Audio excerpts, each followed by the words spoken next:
2025-yil 14-yanvarda O'zbekiston Respublikasi Prezidenti Shavkat Mirziyoyev Birlashgan Arab Amirliklari BAA energetika va infratuzilma vaziri Suhayl Muhammad Al-Mazrui boshchiligidagi delegatsiya bilan uchrashuv o'tkazdi.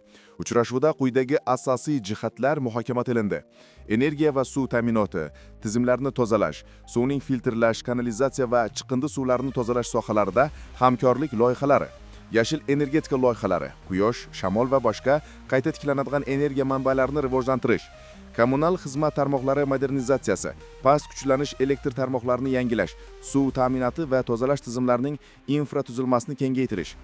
Davlat rahbari energetika sohasidagi hamkorlikni ikki tomonlama sheriklik sifatida katta ahamiyatga ega ekanini ta'kidladi. Munobqirot, investitsiyalar va amaldagi loyihalar.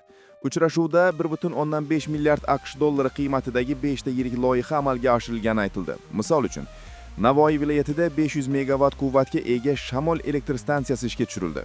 Shuningdek, yangi obyektlar qurilishi hali davom etmoqda. Bu elektr stansiyalari, suv va tozalash inshootlari hamda tarmoqlarning modernizatsiyasi.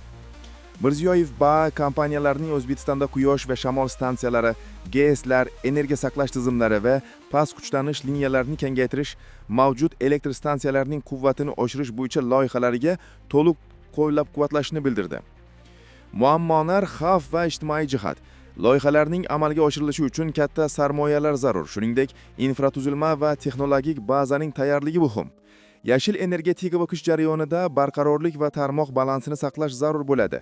Suv ta'minoti va tozalash tizimlari uchun ekologik aspektlar, suv manbalari va chiqindilar nazorati dolzarb bo'ladi.